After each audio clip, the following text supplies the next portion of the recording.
First time మీరు మన channel చూస్తే సబ్స్క్రైబ్ చేస్తారని మనస్ఫూర్తిగా కోరుకుంటున్నా. ఈరోజు జగన్మోహన్ రెడ్డి గారికి ఒక శవం దొరికింది. దాదాపుగా 4 రోజుల నుంచి వైఎస్ఆర్సీపీ పార్టీ వాళ్ళు పెద్ద ఎత్తున శవ రాజకీయం చేస్తున్నారు. ఇక తాజాగా జగన్మోహన్ రెడ్డి గారు కూడా ఇలా వాళ్ళ ఇంటికి వెళ్ళి వాళ్ళ తల్లి గారిని పరామర్శించి ఆయన ఒక ప్రెస్ మీట్ పెట్టారు. ఏంటయ్యా అంటే విజయవాడలో కృష్ణలంక పరిధిలో ఉన్నటువంటి గాదే సాయి కృష్ణ అనేటువంటి వ్యక్తి గతంలో దాదాపుగా 23 కేసులు పైనే కేసుల్లో ముద్దాయిగా ఉన్నటువంటి వ్యక్తి. అలాగే గతంలో గాంజాయిని సప్లై చేసినటువంటి వ్యక్తి. ఇలాంటి నేర చరిత్ర కలిగినటువంటి వ్యక్తిని పోలీసులు అంటే సిఐ గారు టార్చర్ చేసి లాకప్ డెత్ జరిగిందని తల్లిదండ్రులు ఆరోపణ చేస్తున్నారు. అయితే ఆ అబ్బాయి లాకప్ డెత్ జరిగిందా లేదా అనేటువంటి దాన్ని, లేకపోతే ఆ అబ్బాయి ఇప్పుడు ఎక్కడున్నాడు ఏంటనేది ఇప్పుడు ఒక పెద్ద మిస్టరీగానే ఉంది. అయితే మనం జగన్మోహన్ రెడ్డి గారు ఒక వ్యక్తికి సపోర్ట్ చేస్తున్నామంటే అతని చరిత్ర ఏంటి, అతని భవిష్యత్తు ఏమిటి, అతను సమాజంలో ఎలా ఉన్నాడు అనేటువంటి దాన్ని కూడా పరిగణలో తీసుకోవాలి. కానీ జగన్మోహన్ రెడ్డి గారికి శవం దొరికిందంటే మేఘాల మీద వచ్చి వాలిపోతాడు. శవాలతో రాజకీయం చేయటం. ఎందుకంటే నిన్నటిదాకా వాళ్ళు మీరు జనసేన పార్టీ వాళ్ళు అన్నారు, ఇవాళ వైసీపీ పార్టీతోటి వాళ్ళ ఆఫీసుల్లో మీటింగ్ పెట్టారు. ఈరోజు తాజాగా జగన్మోహన్ రెడ్డి వాళ్ళ ఇంటికి వెళ్ళిపోయి ఆ క్రెడిట్ అంతా తను ఓన్ చేసుకోవడం కోసం విశ్వ ప్రయత్నాలు చేస్తున్నాడు. ఇక్కడ చాలా ముఖ్యమైన పాయింట్ ఒకటి రైట్ చేస్తున్నాం. జగన్మోహన్ రెడ్డి గారు ఈరోజు మీరు పరామర్శించడానికి వెళ్ళినటువంటి వ్యక్తి దాదాపుగా 23 కేసులు తెలుసో తెలియకో తప్పు చేస్తే అని చెప్పారు. తెలుసో తెలియక తప్పు చేయటం అంటే ఏంటి నాకు అర్థం కావట్లా. ఒక తప్పు చేస్తే అది తెలుసో తెలియక చేసిన తప్పు అనుకోవచ్చు. లేదు ఎక్కడన్నా పొరపాటున రోబరీ చేస్తే అతన్ని లాకప్ డెత్ జరిగితే మీరు తెలుసో తెలియక చేసిన తప్పు అనొచ్చు. కానీ 23 కేసులు తెలిసి తెలియక చేస్తారా? 23 కేసులు ఎవరైనా తెలిసి తెలియక చేస్తాడా? అందులో కూడా ఒకసారి 23 కేజీల గాంజాని ఆయన దగ్గర నుంచి స్వాధీనం చేసుకున్నారు.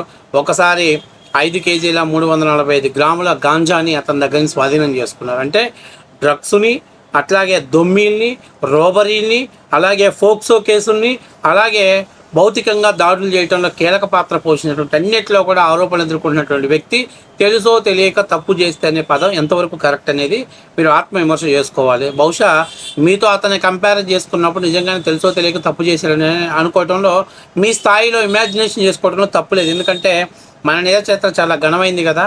అయితే ఇక్కడ చాలా ముఖ్యమైన విషయం ఏంటంటే మరి జగన్మోహన్ రెడ్డి గారికి గత 5 ఏళ్ళు ముఖ్యమంత్రిగా పరిపాలన చేసిన అనుభవం ఉందో లేదో కానీ ఆయన ఒక మాట అన్నాడు, సీఏని ఎందుకు సస్పెండ్ చేశారు,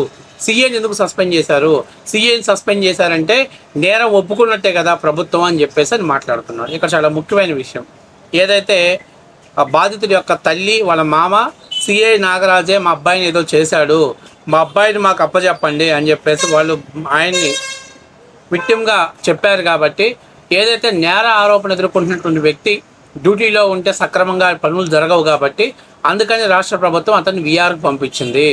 ఇది వీఆర్కి పంపించినప్పుడు అతను స్వేచ్ఛగా వచ్చినటువంటి వాళ్ళ స్థానంలో వచ్చినటువంటి ఎంక్వైరీ కమిషన్ స్వేచ్ఛగా పనిచేసేటువంటి అవకాశం ఉంటుంది. అయితే ఇక్కడ చాలా ముఖ్యమైన విషయం ఏంటంటే మరి గత 5 ఏళ్లలో జగన్మోహన్ రెడ్డి ఎప్పుడు కూడా ఎవరిని కూడా సస్పెండ్ చేసినటువంటి దాఖలాలు లేవు. ఎందుకంటే వాళ్ళ సొంత పార్టీ ఎమ్మెల్సీగా ఉన్నటువంటి అనంతబాబు దళిత డ్రైవర్ని పాపం అభంశుభం తెలియదు, అతనికి ఏమీ తెలియనటువంటి వ్యక్తిని అత్యంత దారుణంగా పాశవికంగా కొట్టి చంపి డోర్ డెలివరీ చేస్తే ఆ రోజు జగన్మోహన్ రెడ్డి కనీసం ఎమ్మెల్సీని పార్టీ నుంచి సస్పెండ్ చేయటం, అట్లాగే అతని మీద చర్యలు తీసుకునేటువంటి ఆలోచన కూడా లేదు. కనీసం అతని మీద కావాలనే దళిత నాయకులు ఉద్యమం చేస్తుంటే వాళ్ళని సంతృప్తిపరచడం కోసం అతన్ని అరెస్ట్ చేసి జైల్లో పెట్టి 60 రోజుల తర్వాత ఏదైతే నేర నిరూపణ చేయడం కోసం ఛార్జ్షీట్ లేకుండా అతనికి బెయిల్ వచ్చేలాగా లోపాయకరమైన ఒప్పందం చేసుకున్నాడు. ఇంకొక దళితుడిని అత్యంత దారుణంగా డాక్టర్ని చేతులు ఇరగదీసి వెనక్కి కట్టేసి అతన్ని మానసికంగా హింసించి అతను మానసికంగా కుంగి చనిపోయేలాగా జగన్మోహన్ రెడ్డి కారకుడయ్యాడు. అంటే ఈ 2 సంఘటనలో అమాయకమైనటువంటి దళితులు బలైపోయారు, అమాయకమైనటువంటి ప్రజలు బలైపోయారు. కానీ జగన్మోహన్ రెడ్డి ఆ రోజు ప్యాలెస్లో కూర్చొని పబ్జీ ఆడుకుంటున్నాడు. కానీ ఈరోజు నేరస్తుడు, 23 కేసుల్లో నిందితుడు, అంతేకాకుండా అనేకమైనటువంటి సంఘ వ్యతిరేకమైనటువంటి కార్యక్రమాలు చేసినవాడు, బ్లేడ్ బ్యాచ్ని పెంచి పోషిస్తున్నవాడు, అలాగే తెలంగాణ ఆంధ్ర రాష్ట్రంలో కేసులు నమోదయ్యి కీలక సాక్షిగా ముద్దాయిగా ఉన్నటువంటి వ్యక్తి మీద మాత్రం జగన్మోహన్ రెడ్డి గారికి ప్రేమ పొంగి ఆయన కోసం మేఘాల మీద ఆయన బెంగళూరు యలంక ప్యాలెస్ నుంచి తాడేపల్లికి వచ్చి తాడేపల్లిలో పొద్దున్న ప్రెస్ మీట్ పెట్టి ఈరోజు ఆయన కలవటానికి వెళ్ళాడు. ఈరోజు జగన్మోహన్ రెడ్డి గారు అడుగుతున్నారు, ఒక సిఐ బాధ్యత వహించాలన్నప్పుడు సిఐని సస్పెండ్ చేసిన తర్వాత లేదు అతని వెనకాల ఒక సిఐనే కాదు మొత్తం ఎంటైర్ డిపార్ట్మెంటే ఉందని చెప్తున్నాడు. సిగ్గుద్దా ఇలాంటి మాటలు మాట్లాడటానికి? ఒక సిఐ గుండా ఏదైనా జరిగి ఉండొచ్చు, అతను సరిపోయాడో లేదో అతను తప్పు చేసి ఉండొచ్చు, దానికి సిఐ బాధ్యత వహించాలి. కానీ మిగిలిన వాళ్ళని ఎలా రెస్పాన్సిబిలిటీ వహిస్తారు, మిగిలిన వాళ్ళు ఎలా బాధ్యతను చేస్తారు? అంటే జగన్మోహన్ రెడ్డి గారు ఏమంటారంటే పెద్ద తలకాయ ఉన్నట్టు. ఎందుకు ఆయన వాడు ఏమన్నా కోట్ల రూపాయల స్కాములు చేశాడా, కోట్ల రూపాయల డబ్బులు చేతులు మార్చాడా? ఆడేదో జులాయిగా తిరిగినోడు, అట్ ద సేమ్ టైం ఆకతాయి రౌడీ షీటర్గా ఉన్నటువంటి వాడు. అలాంటి వ్యక్తికి అతను బయట ఉన్నా లోపలన్నా ఏదో రోజు అతని ప్రాణానికి ఇబ్బందే.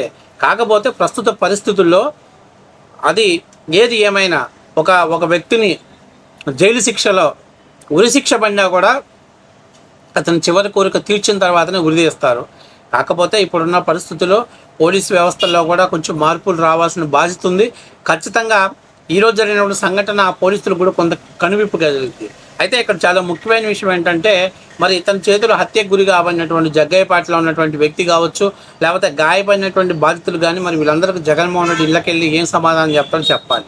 అంటే ఒక నేరస్తుని అరెస్ట్ చేసినా నువ్వు పరామర్శించడానికి వస్తున్నావు, ఒక బెట్టింగ్ బ్యాచ్ వాడు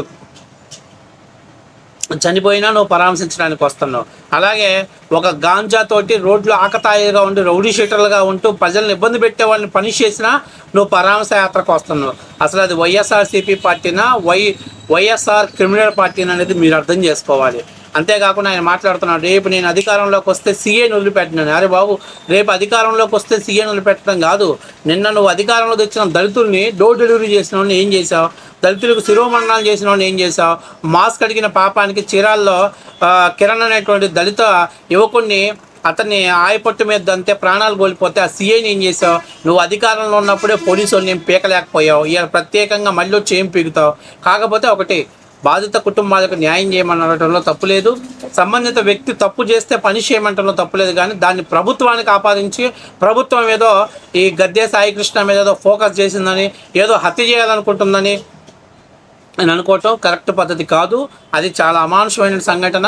అంతేకాక నేరచరిత్ర కలిగినటువంటి వాడు ఇంటికి రాష్ట్ర ముఖ్యమంత్రి వెళ్తే, రేపు అంటే మాజీ ముఖ్యమంత్రి గారు వెళ్తేనే, సో మాజీ ముఖ్యమంత్రి కూడా అనొచ్చు పులివెందుల ఎమ్మెల్యే లాంటి వాళ్ళు వెళ్తే, రేపు ఇలాంటి నేరస్తులంతా కూడా వాళ్ళు జగన్మోహన్ ఇన్స్పిరేషన్గా తీసుకొని రేపటి నుంచి హత్యా రాజకీయాలను పెంచి పోషించే అవకాశం ఎక్కువ ఉంది. జగన్మోహన్ రెడ్డి గారు ఆత్మవిమర్శ చేసుకోవాలి. నేను పరామర్శించినటువంటి వ్యక్తి సంఘానికి ఏమన్నా 10 పైసలను ఉపయోగపడ్డా, లేదు సంఘానికి ఉపయోగపడకపోతే ఉపయోగపడతాను, కుటుంబానికన్నా ఉపయోగపడ్డా అనేది ఆత్మవిమర్శ చేసుకుంటే జగన్మోహన్ రెడ్డికి పిక్చర్ మొత్తం క్లియర్గా కనపడిద్ది. కాబట్టి ఆయన ఏదో ఓటు బ్యాంకింగ్ కోసం, సింపతి రాజకీయాల కోసం, అటు పక్క కల్తీ లిక్కర్ వ్యవహారాల్లో ఒకరి తర్వాత ఒకరిని అరెస్ట్ చేసి లోపల మింగుతున్నారు. కాబట్టి దానికోసం కొంత ఉపశమనం కోసం ఆయన ఇక్కడికి వచ్చి రాజకీయం చేశారనేది వాస్తవ విషయం.